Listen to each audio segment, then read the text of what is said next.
نحمده ونصلي على رسوله الكريم اما بعد فاعوذ بالله من الشيطان الرجيم بسم الله الرحمن الرحيم رب اشرح لي صدري ويسر لي امري واحلل عقدة من لساني يفقهوا قولي.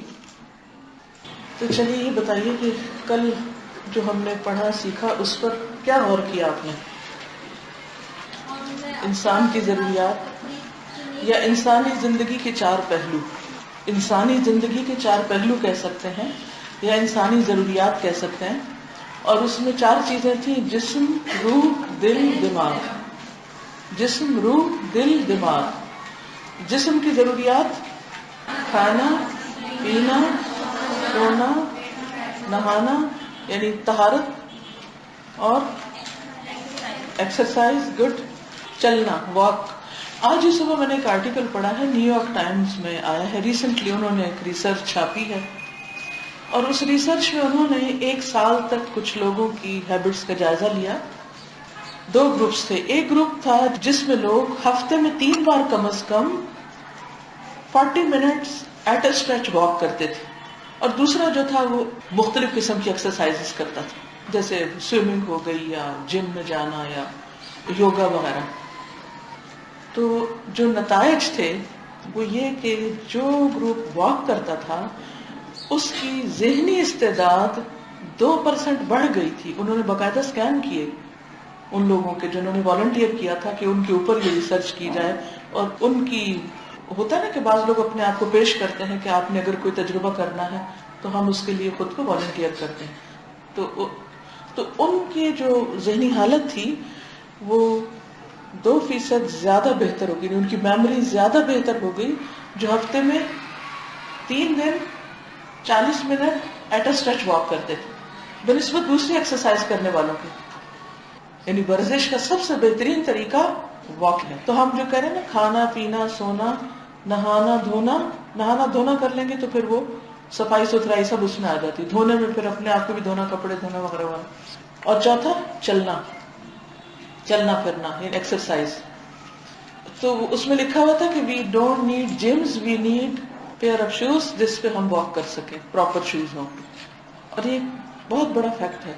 ہم لوگ بیٹھ گئے, خصوصاً قرآن پڑھنے والے. کراچی آنے سے پہلے جب تک میں اسلام آباد میں تھی, روزانہ میری صبح 1 گھنٹے کی واک ہوتی تھی, اور میں فجر پڑھتے ہی اندھیرے میں نکلتی تھی. اس وقت اسلام آباد بہت پیسفل تھا, یہ 90s کی بات ہے, اور اپنے گھر سے لے کر پہاڑ تک جاتی تھی. اور اس وقت اسما نے حفظ کرنا شروع کیا تھا, اور میں رستے میں اس کا سنتی چلی جاتی تھی. اینڈ تک اس کو ساتھ لے لیتی تھی کہ تم سناؤ, ریویژن کرو میرے ساتھ. تو الحمدللہ ذہنی طور پر میں کہیں زیادہ بہتر تھی. اور جب سے میری تکلیف شروع ہوئی ہے پاؤں کی اور میں چل نہیں پا رہی, تو مجھے لگتا ہے کہ میری میموری پہ سب سے زیادہ اثر پڑ رہا ہے. اور آپ کو پتا ہے آفٹر 50 جب کراس کر جاتا ہے انسان تو ڈی جنریشن شروع ہو جاتی ہے, اور وہ صرف باقی باڈی میں, دماغ میں بھی شروع ہوتی ہے, اور ڈکلائن شروع ہو جاتا ہے. اور کچھ بھی کر لیں, وہ جو واک کرتے تھے ان کی بھی ڈی جنریشن سٹاپ نہیں وہ کر سکے, کیونکہ وہ اللہ کے ہاتھ میں. کوئی بھی کچھ بھی دنیا میں نسخہ کر لیں آپ جوان نہیں رہ سکتے, آپ کو بوڑھے تو ہونا ہی ہے. تو وہ 1.4 ان کا میموری لاس ہوا تھا, مگر 2% بڑھ چکا تھا کیونکہ وہ واک کر رہے تھے. انہوں نے بھی اخبار میں پڑھا تھا کہ جو لوگ ڈیلی 50 منٹس واک کرتے ہیں ان کا اولڈ ایج میں حافظہ اس طرح کمزور نہیں ہوتا جس طرح ہم لوگوں کا ہوتا ہے. میرے سسر جو تھے اللہ ان پر رحمت کرے 90+ تھے, اور 90 ایئرس تک یعنی آخری عمر تک وہ پڑھاتے رہے. آخر میں بالکل آ کے جب وہ تھوڑے کمزور اور ہو گئے, بیمار ہو گئے, تو واک اس طرح کم ہو گئی, تو پھر تھوڑا تھوڑا وہ بھولنے لگ گئے تھے. اچھا بھولتے بھی کیا تھے, جو موجودہ باتیں ہوتی تھی, ماضی کی باتیں. کوئی مسئلہ پوچھ لو, علم کی بات پوچھ لو, اس کا جواب آتا تھا ان کو. لیکن مثلاً ہم جا کر بیٹھے تو پوچھتے کون آیا, بتاتے اچھا کب آئے ہیں بتاتے, پھر تھوڑی دیر کے بعد پھر پوچھتے اچھا کب آئے ہیں. یہ چیزیں ان کو بھولنے لگی تھی. لیکن جو انہوں نے ساری زندگی پڑھایا تھا وہ ان کا ماشاءاللہ ویسے ہی تھا. کچھ بھی پوچھیں دین کے اعتبار سے. اور ان کی ڈیلی روٹین تھی واک کر کے. جتنا بھی ان کے بچے, کوئی بھی کہتا تھا ہم آپ کو رائڈ دیتے ہیں, یہ کرتے, وہ کہتے نہیں, میری ایک روٹین ہے، میں اس کو نہیں توڑوں گا، اور واک کرتے تھے لازم. تو جسمانی خیال رکھیں گے اپنا ابھی سے انشاءاللہ، ٹھیک ہے نا؟ کیونکہ کتنا اچھا ہو ہم آخری عمر تک، مرتے دم تک ہماری نمازیں بہت اچھی ہوں، سجدے بہت اچھے ہوں، رکوع پراپر ہوں. ظاہر ہے کہ وہ افضل ہیں وہ نمازیں بنسبت اس کے کہ جو بیمار انسان پڑ جائے اور معذوری کی نمازیں پڑھنے لگے. چلیے، یہ تو تھا جسمانی پہلو. دوسرا تھا روحانی پہلو. اس کے لیے کیا کیا کام کرنا تھا؟ نماز پڑھنا، قرآن مجید پڑھنا، ذکر اذکار کرنا، اور روزہ رکھنا، صدقہ خیرات کرنا، کیونکہ اس سے اسپرچل ایک خوشی حاصل ہوتی ہے نا. زکوٰۃ انسان کا تزکیہ کرتی. تو یہ ساری عبادات جو ہیں یہ ساری انسان کو اسپرچلی اسٹرانگ کرتی. اچھا، تیسری چیز کیا تھی؟ دل. دل کی خوشی کے لیے انسان کی جذباتی ضروریات کیا کیا ہیں؟ محبت کرنا اور کروانا. ٹھیک ہے، یہ ہے اصل کی. اچھا، محبت کرنا اور کروانا. اور حضور صلی اللہ علیہ وسلم نے فرمایا کہ اس میں کوئی خیر نہیں جو محبت نہ کرے اور نہ کروائے. ہمارے ہاں محبت کو بڑا غلط رنگ دے دیا گیا، اور وہ بس محبت کے نام پہ ایک ہی چیز یاد آتی ہے، اور وہ ہے جنسی محبت. بس لڑکے لڑکی کی محبت، گرل فرینڈ بوائے فرینڈ، جو کہ انتہائی گھٹیا چیز ہے. محبت کے جو اعلیٰ درجے ہیں، اور دوا شافی میں آپ نے محبت کے مراتب اور درجات اور اقسام یہ سب بھی پڑھا ہے، اور کچھ اور بھی انشاءاللہ پڑھیں گے. ہم اناؤنس کر کے اب ہم دوا شافی کم از کم شروع کر لیں گے. تو اس میں آپ دیکھیے کہ یہ انسان کی ایسی ہی نیڈ ہے محبت، جیسی کھانا پینا، جیسے ذکر اذکار. اس میں آپ دیکھیے کہ ماں باپ کی محبت، بچوں سے محبت، بہن بھائیوں سے محبت، دوستوں سے محبت، تمام انسانوں کے ساتھ اچھا سلوک. تو اس میں پھر ہمیں کیا کرنا ہوگا؟ وضو کے رشتوں کو بغیر جوڑنا نماز ہوگا، قبول صلہ نہیں رحمی ہوتی. کرنا ہوگا. اور محبت وہی کر اور کروا سکتا ہے جو قربانی کرنا جانتا ہوں، کیونکہ محبت کو ٹھیس بھی بڑی جلدی لگتی، اور وہ اس کے آئینے ٹوٹتے بھی بڑی جلدی. تو پھر کیا ہوتا ہے؟ بددل ہو جاتے ہیں، رشتے کاٹ کے بیٹھ جاتے ہیں، دوستیاں توڑ دیتے ہیں، اور بہت سے تعلقات خراب ہو جاتے ہیں. تو کبھی بھی اس کا آپ کو کوئی آلٹرنیٹ نہیں ملے گا. اگر کسی نے ماں باپ سے کاٹ لیا تو ساری دنیا کو بھی ماں باپ کہہ دے تو آلٹرنیٹ نہیں ہے. اصلی ماں باپ کا کوئی بھی متبادل نہیں ہوتا. تو خون کے رشتوں کو اسلام نے جو جوڑنے کے لیے کہا ہے، اس میں بہت بڑی حکمت ہے. اور ان رشتوں کو کاٹنے پہ بڑی سخت ڈانٹ دی گئی ہے، بہت سخت وعید سنائی گئی کہ جنت سے محروم ہو جاؤ گے اگر یہ کیا، کیونکہ وہ ہماری نیڈ ہے. سمجھ رہے ہیں نا؟ وہ نہ بھی اچھا سلوک کرے ہمیں، پھر بھی وہ ہماری ضرورت ہے. اللہ کی خاطر ان سب سے محبت کرنا نا، تبھی یہ محبت پختہ ہوگی. دیکھیے، صرف انسان جوڑ سکتا ہے اللہ کی خاطر، ورنہ جو ہمارے سے زیادتی کرتے ہیں ان سے ہم واقعی نہیں دل مانتا پھر کچھ کرنے کا. اب آپ کو کیا کرنا چاہیے کہ وہ ساری حدیثیں دوبارہ پڑھنی چاہیے. رشتوں کو جوڑیے کا کارڈ جو ہے نا، ٹھیک ہے، اچھی طرح پہلے ان کو خود سمجھیں، پھر آپ اچھا سا موقع دیکھ کر بات کریں کہ اگر ہم اللہ کے لیے کریں گے تو اس کی جزا ہمیں بہت ملے گی، اور کسی اور شکل میں اللہ آپ کو اس نیکی کی جزا دے گا. لیکن چونکہ اللہ کا حکم ہے نا، اور یہ ہماری ایک ضرورت بھی ہے. ہر انسان سے غلطی ہو جاتی، لیکن جب ہم اس کو معاف کر دیتے تو آپ یقین کیجئے اسی انسان سے آپ کو ایسا فیض ملتا ہے کہ جو کسی اور سے بعض اوقات نہیں ملتا، جس سے آپ اللہ کی خاطر جڑتے ہیں. بس نیت یہی ہو کہ اللہ کی خاطر ہم نے دوسرے کی غلطی معاف کر کے اس سے جڑنا ہے. کیونکہ دل کے معاملے حقیقت میں بڑے عجیب ہیں. یہ اتنا آسان نہیں ہوتا، معاف کرنا نہیں ہوتا. ہم سب ہیومن ہیں، اور ہمارے دلوں میں چیزیں اٹک جاتی ہیں، لیکن ہمارے پاس چوائسز ہیں. چوائس کیا ہے کہ معاف کریں یا نہ کریں. تو ہم کون سی چوائس کو استعمال کر لیں؟ کرنے والی. جب ہم فیصلہ کر لیں گے نا کر دینا ہے، بس اللہ بھی پھر دل صاف کر دے گا. اور اگر آپ نے فیصلہ نہیں کیا نا کہ کرنا ہے، تو پھر دل بھی نہیں صاف ہوگا، پھر وہ کڑن آپ کے اپنے اندر ہی پلتی بڑھتی رہے گی.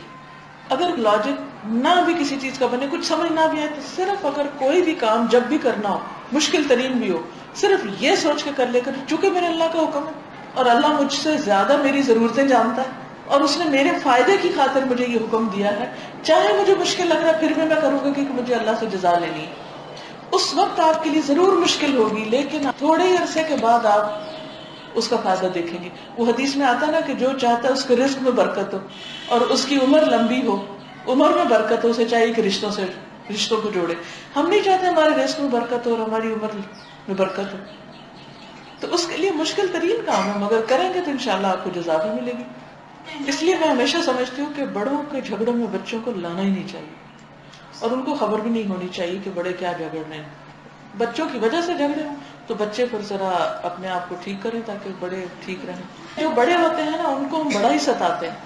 ظاہر بہن بھائی کے درمیان بیوی کی وجہ سے وہ گڑبڑ ہو رہی ہے تو جو ماں ہے اس کے لیے کتنا تکلیف دہ ہے کہ دو بچے آپس میں مل کے نہیں بیٹھ پا رہے، صرف کہ ایک تیسرا بندہ جو ہے وہ خوش نہیں ہے اس بات پہ کہ یہ دونوں بہن بھائی آپس میں ملے.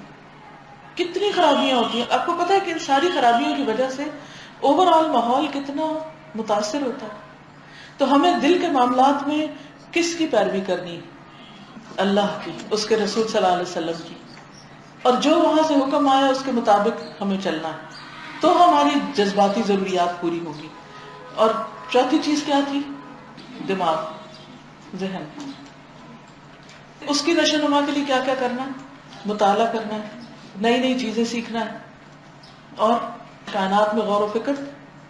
اچھی باتیں، علم دوسروں کو سکھانا ہے، شیئر کرنا ہے، کیونکہ علم ہمیشہ دینے سے بڑھتا ہے. مثبت سوچ رکھنی ہے، ذہن کو مصروف رکھنا ہے، ذہن نہیں لگنے دینا. ٹھیک ہے. دوسروں کے واقعات سے سبق سیکھنا ہے، تجربات سے فائدہ اٹھانا ہے، برے گمان سے بچنا ہے. صرف دینی نہیں، دنیاوی علم بھی خوب خوب سیکھنا ہے، کیونکہ دنیا بھی اللہ نے بنائی، کائنات اللہ نے بنائی ہے. بعض لوگ جو دین پڑھ جاتے ہیں نا، اگر انہیں کہتے ہیں نا اپنی ڈگری مکمل کرو، وہ کہتے ہیں ہمارا دل نہیں لگتا، صرف اس لیے کہ ہمیں اب یہ مشکل لگ رہا تھا، ہم یہ نہیں پڑھنا چاہتے. پڑھو اس کو بھی، کڑوی گولی کھاؤ، کیونکہ اس دنیا میں مسلمان آگے کیسے بڑھ سکتے ہیں اگر وہ علمی اعتبار سے پیچھے رہے. اب جن لوگوں نے ٹیکنالوجی میں کمال پیدا کیا ہے، ان سارے ریسورسز ان کے پاس ہے، جس وقت جس کو چاہیں گمراہ کریں، ہدایت پہ لائیں، جدھر چاہیں اسے استعمال کریں. اور مسلمان بے بس بیٹھے ہوئے ہیں کیونکہ ہمارے پاس کچھ ہے ہی نہیں. یہ نہیں کہ صبح سویرے سے ہی فون کر کر کے سوشلائزنگ شروع کر دیں کہ جو رشتوں کو جوڑ رہے ہیں. وہ قرآن پڑھنے کا وقت ہے، اس وقت روحانیت مضبوط کیجیے. ٹھیک ہے نا. اور جب کھانے کا ٹائم ہے تو کھانے پہ بیٹھیے، اس وقت آپ جا کے ایکسرسائز نہیں کیجیے. تو اب ہم نے ضروریات بھی پتہ کر لی اور ان کے اب ٹائمنگز بھی دیکھنے ہیں، اور ایک کے بعد ایک ٹارگٹ رکھ کے اس کو میٹ کرتے چلے جائیں. یہ جو میں نے کی ورڈز دیے نا آپ کو کہ یہ سارے کام کرنے ہیں، تو اب چیک لسٹ بنائے کہ اچھا میں یہ سب کرتی ہوں، اچھا کون سا رہ گیا. تو ڈیلی چیک لسٹ میں ان چاروں چیزوں کو آپ دیکھ لیجئے کہ کہاں کمی ہو رہی ہے. روحانیت میں کمی ہو رہی ہے یا جسمانی نیڈز میں ہم اس کو متاثر کر رہے ہیں. پھر ہماری جو ذہنی ضروریات ہیں یا سکلز کو انہانس کرنا ہے اس میں ہم پیچھے جا رہے ہیں، یا مزید مطالعہ نہیں کر رہے، غور و فکر نہیں کر رہے، نئی چیزیں نہیں سیکھ رہے. تو ہمیں ان ساری چیزوں کو ساتھ لے کے چلنا ہے. اور آپ دیکھیں گے کہ کتنی جلدی آپ اپنے اندر ایک بہت زبردست ٹھہراؤ اور اطمینان اور خوشی اور سکون اور ایک اچھی خوشی پائیں گے. آپ یعنی کہ اتنا بڑا اپنے اندر چینج پائیں گے اگر یہ چار چیزیں آپ سامنے رکھ کے اپنے اندر کرنا شروع کر دیں. کیونکہ ان چاروں چیزوں کا جب باہم امتزاج ہوتا ہے نا جس انسان کے اندر، ایسا انسان حقیقی معنوں میں پروڈکٹیو ہوتا ہے، کامیاب ہوتا ہے. اور وہ صرف خود نہیں دوسروں کو بھی خوش رہنا سکھاتا ہے. صرف خود نہیں اوروں کو بھی کام لگانا آتا ہے اس کو. پھر اس میں سے گولز بنائے اپنے، اور گولز کو آپ ٹائم کے ساتھ باؤنڈ کر لیں. کس وقت روحانی ترقی کا وقت ہے، کس وقت ذہنی ترقی کا وقت ہے، کس وقت جذباتی خوشی کی ضرورت ہے. منہاج القاصدین میں اس کے اوپر ہے کچھ بات کی ہوئی ہے جس میں پورے دن کا طریقہ بتایا ہوا نا، اس کو بھی دیکھ لیجیے. تھوڑا سا پڑھ لیں، ٹائم ہے یا نہیں؟ اسے تھوڑا سا پڑھا دو. نحمده ونصلي على رسوله الكريم اما بعد فاعوذ بالله من الشيطان الرجيم بسم الله الرحمن الرحیم. اقدام کس کو کہتے ہیں؟ To take action. کب ایکشن لیں کسی چیز کے خلاف یا کسی چیز کے بارے میں. اسلامی شریعت کا ایک اہم اصول وہ ہے جس کو سد الذرائع کہا جاتا ہے. سد کہتے ہیں بند کو، ذرائع ذریعہ، یعنی برائی پیدا ہونے والے اسباب کو روکنا. مثلا اگر آپ دیکھتے ہیں کہ آپ کے گھر میں گٹر کا پانی آ رہا ہے تو آپ کیا کریں گے؟ جھاڑو لے کے واپس پلٹائیں گے؟ کیا کریں گے؟ روکیں گے یعنی ادھر کوئی دیوار بنا دیں گے یا سوراخ بند کریں گے؟ نہیں، آپ دیکھیں گے کہاں سے آ رہا ہے اور روٹ کاز کیا ہے، اور جا کے اس کو صاف کرائیں گے. یا اگر آپ سمجھتے ہیں کہ چونکہ آپ کی دیوار میں شگاف ہو گیا ہے اس لیے نالی کا پانی اندر آ رہا ہے تو شگاف کو بند کریں گے، تو یہ جو شگاف بند کرنا ہے نا، یہ ہے ذریعہ کو بند کرنا، یعنی جو جہاں سے کوئی چیز اندر آ رہی ہے اس کو بند کر دینا. بس آپ نے دیکھا کہ آپ کے کمرے میں سانپ آ گیا، کہیں بلی آ گئی، تو آپ کیا کریں گے؟ اٹھ کے دروازہ یا کھڑکی یا کوئی سوراخ اسے بند کر دے گی. اس کو بولتے ہیں سد الذرائع. سمجھ آ گئی؟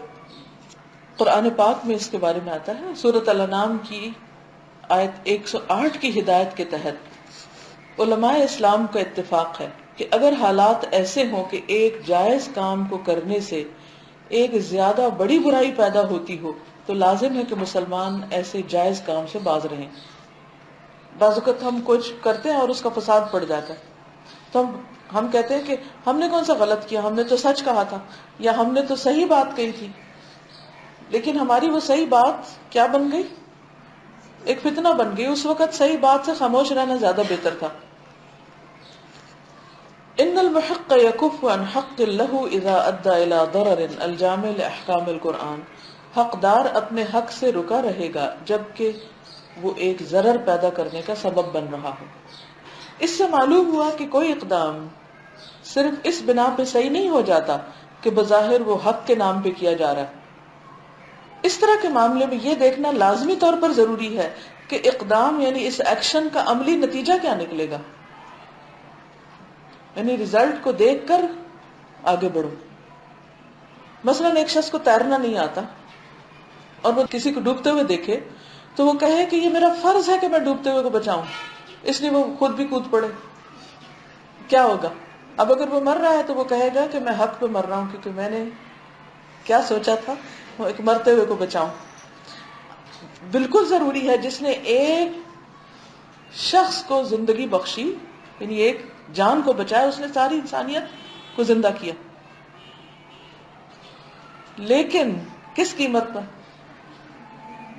اپنی جان گنوا کے. آپ کو پہلے سیکھنا ہوگا تیرنا، پھر آئندہ کسی کو آپ بچا سکیں گے. میرے والد دینی تعلیم حاصل کر رہے تھے اور انہوں نے کئی سال دین پڑھا، اسکالر بن رہے تھے. تو ان کا آئندہ خیال یہ تھا کہ میں لوگوں کی دینی رہنمائی کروں گا. تو ہوا یہ کہ جس ہاسٹل میں وہ رہ رہے تھے وہاں ایک لڑکے کو جو بہت ہی ینگ ہینڈسم بوائے تھا اچانک بخار ہوا اور وہ مر گیا. بخار ہوا، کوئی علاج اس کا نہ ہوا، فوت ہو گیا. اس واقعے نے ان کے دل کے اوپر بہت گہرا اثر کیا. انہوں نے کہا کہ میری اس تعلیم کا کیا فائدہ اگر میں ایک مرتے شخص کی جان نہ بچا سکوں. زندگی موت اللہ کے ہاتھ میں، لیکن ایک حسرت رہ جاتی نا، اگر ہم اس کو وقت پہ دوائی دے دیتے یا کیئر کر لیتے تو شاید یہ بچ جاتا. اس سے ان کا ذہن بالکل پلٹ گیا. انہوں نے اپنی دینی تعلیم مکمل کی اور اس کے بعد وہ حکمت سیکھنے پہ چلے گئے. ان کی پیدائش ہے 1914 کی، تو مطلب 20s 30s میں، تو اس وقت ایسے میڈیکل کالج تو نہیں تھے. تو انہوں نے حکمت کے لیے مختلف جگہوں کا پتہ کیا اور ملتان میں ایک جگہ کہیں سکھاتے تھے تو وہاں چلے گئے اور جا کر پتہ نہیں کتنا عرصہ انہوں نے لگایا، کتنے سال کے انہوں نے پوری طب سیکھی، طب کو پیشہ بنایا اور دین کو صبح گھر میں پڑھاتے، ٹائمنگز مقرر کیے تھے. دوپہر میں اپنے سارے آس پاس کے لوگوں کو جہاں ان کا کلینک ہوتا تھا وہاں ان کو سکھاتے، شام کو آ کے پھر کچھ اور لوگوں کو سکھاتے. تو دین کی تعلیم کو انہوں نے چھوڑا نہیں، اس سے بھی فائدہ پہنچایا، لیکن دن کا ایک بڑا حصہ مریضوں کو دیکھتے تھے. اتنی بھیڑ ہوتی تھی، اتنی کہ آپ سوچ ہی نہیں سکتے. یعنی مجھے اچھی طرح یاد ہے بچپن میں کہ جہاں کلینک میں ان کے آس پاس لوگوں کا ایک ہجوم ہوتا تھا.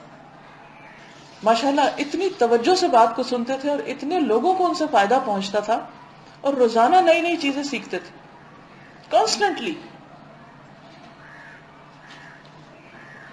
اسی طرح بعض اوقات انسان جب یہ دیکھتا ہے کہ میں کس طرح لوگوں کی خدمت کر سکتا ہوں یا کس طرح کسی کے کام آ سکتا ہوں اور وہ اس میں سچا ہوتا ہے تو اللہ تعالیٰ وہ راستے بھی دکھا دیتا ہے. تو دین کی خدمت کا کوئی صرف ایک لگا بندہ طریقہ نہیں ہے. اس کا یہ مطلب نہیں کہ سارے لوگ اٹھ کے چل پڑے اور کہیں کہ ہم بھی جا کے کچھ اور بن جاتے ہیں اور چھوڑیں اس کام کو، یہ نہیں مطلب یہ ہے کہ ہر شخص اپنے حالات کو دیکھ کر جس بھی طریقے سے وہ لوگوں کو فائدہ پہنچا سکتا ہے وہ پہنچائے، لیکن زندگی میں کچھ کرے ضرور۔ تو بہرحال بات ہو رہی تھی سد ذرائع کی۔ اگر کسی انسان کو بچانا ہے تو پہلے کیا کرے؟ کئی سال لگائے، طب سیکھے، جی پھر کام آئے۔ لیکن کوئی اگر یہ کہ نہیں میرا فرض بنتا ہے میں کسی کی جان بچاؤں اور گھر میں جو دوائی پڑی ہو اٹھائے اور جلدی سے کھول کے اس کے منہ میں ڈال دے، یہ غلط ہوگا۔ اس طرح کے معاملے میں یہ دیکھنا لازمی طور پر ضروری ہے کہ اقدام کا عملی نتیجہ کیا نکلے گا، رزلٹ کیا ہوگا۔ جو اقدام عملاً منفی نتیجہ ظاہر کرے، جس دوائی کو دینے سے بیماری اور بڑھ جائے، وہ ایک غیر مطلوب اقدام ہے، خواہ نظری طور پر یعنی دیکھنے میں وہ کتنا ہی زیادہ مطلوب نظر آتا۔ ایک شخص اسلام کے خلاف گستاخی کرے، یعنی ایک بے وقوف احمق انسان ہے، اس کو پتہ ہی نہیں دین کیا ہے، تو وہ ایک ایسے گستاخانہ بول جاتا ہے۔ کوئی بعض اوقات ایسا ہوتا ہے نا کہ آپ بچوں سے بات کر رہے ہوتے ہیں یا ایسے لوگوں سے کہ جن کو دین کا کچھ پتہ نہیں، آپ انہیں کوئی دین کی بات سمجھا رہے ہیں تو وہ بعض اوقات دین کے خلاف، کسی دینی شخصیت کے خلاف وہ بہت ناروا باتیں کرنے لگتے ہیں۔ کبھی آپ کا ایکسپیرینس ہوا ہوگا کہ آپ کوئی کلاس کی بات کرتے ہیں تو کہتے ہیں ہاں ہم نے پتہ ہے الہدا کیا ہے۔ اب وہ بہت گستاخی کر رہا ہے، جو کچھ الہدا میں پڑھایا جاتا ہے گمراہ کرے۔ اب آپ دیکھیے ہم تو قرآن پڑھا رہے ہیں، اب اس کو لوگ اگر گمراہی کہہ رہے ہیں تو آپ ان سے لڑنے بیٹھ جائیں گے؟ ہاں کیا کریں گے؟ اس وقت خاموشی اختیار کریں، بہت ڈیفینسو نہیں ہو، کیونکہ اس وقت دوسرا شخص ہارٹ ہیڈڈ ہے، اس نے سننا کچھ بھی نہیں، وہ غصے میں ہے، وہ جذبات میں ہے۔ ایک شخص اسلام کے خلاف گستاخی کرے لیکن حالات کے اعتبار سے یہ اندیشہ ہو کہ اس کے خلاف کارروائی کرنا شدید تر برائی پیدا کرنے کا سبب بن جائے گا، وہ اور بھی زیادہ گستاخ ہو جائے گا، تو ایسے موقع پر لازم ہوگا کہ اس گستاخی کے خلاف خاموشی کا رویہ اختیار کیا جائے۔ بالکل ایسے ہی جیسے اپنے بچوں کے ساتھ جب میں دیکھتی تھی کہ وہ ذرا آواز بلند کر رہے ہیں تو مجھے یہ ہوتا تھا کہ اگر میں ان سے زیادہ اونچا بولی تو ان کو بدتمیزی کی عادت پڑ جائے گی، میں اس کو خاموش ہو جاتی یا پھر اپنی آواز دھیمی کرتی یا سرگوشی میں بات کرتی تاکہ وہ بدتمیزی نہ کرے۔ یہ بالکل ایسے ہی جیسے ایک شعلہ بھڑک رہا ہو اور آپ اس کو ہوا دے دیں تو وہ کیا ہوگا، اور اونچے شعلے چلے جائیں۔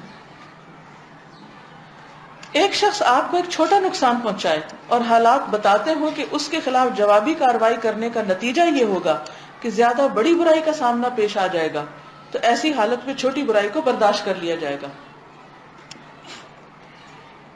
تاکہ زیادہ بڑی برائی کو برداشت کرنے کی نوبت نہ آئے۔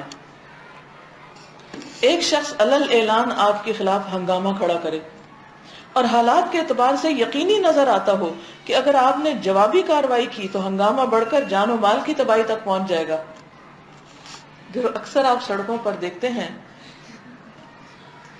کہ بعض اوقات ایک ڈرائیور دوسرے کو اوورٹیک کر لیتا ہے نا، آگے چلا جاتا ہے، اب اس کو غصہ آ جاتا ہے تو وہ آگے جا کے اس کو پیچھے سے ہارن دیتا ہے یا پھر لائٹیں مارتا ہے، وہ اگلے کو اور غصہ آتا ہے تو وہ اتر جاتے ہیں اور پھر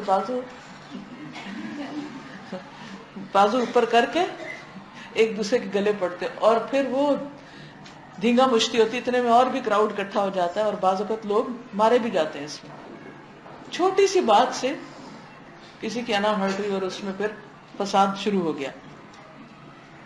اگر اس وقت صرف اتنا کر لے جائے کہ اگنور کر کے انسان ایک طرف ہو جائے،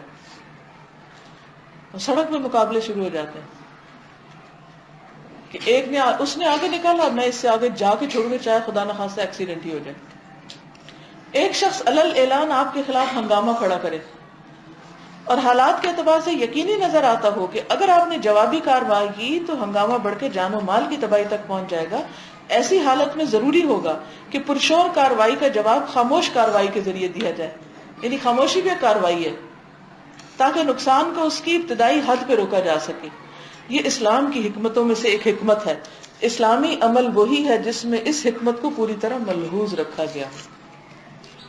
ہاں اگر آپ کو ایسے شخص کو کبھی سبق سکھانا ہے تو کسی اور وقت کا انتظار کریں کہ جب آپ کی وہ کاروائی اس کو آئندہ کے لیے اس کام سے روک دے کہ وہ پھر دوبارہ ایسی حرکت نہ کرے. لیکن اس وقت آپ اگنور کر جائیں، نظر انداز کر جائیں. سمجھ آ گئی؟ کوئی کچھ کہے گا؟ اذا خاطبهم الجاهلون قالوا سلاما. خاموشی کر کے آپ ساری سچویشن کو آبزرو کریں کہ ہو کیا رہا ہے، پھر ٹھنڈے دل سے ایک دوسرے وقت میں پلانز نہیں بنائیں، پلاننگ کریں کہ کس طرح اس کا علاج کرنا ہے.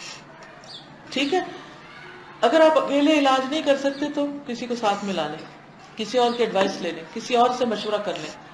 لیکن جہاں خاموشی اختیار کرنا، اگنور کرنا، نظر انداز کرنا ضروری ہے، وہاں امر بالمعروف اور نہی عن المنکر بھی بہت ضروری ہے. یعنی اس کا یہ مطلب نہیں کہ آپ دوسروں کو بدتمیزی کرنے کے لیے کھلا چھوڑ دیں، ان کی اصلاح کریں، ان کو روکیں. اسلام میں جو قانون جنایت ہے کہ اگر کوئی ایسا جرم کرتا ہے اس کو پکڑو، اس کو سیدھا کرو، تو وہ پھر اس قانون کے دائرے میں رہ کر ہی ہوگا.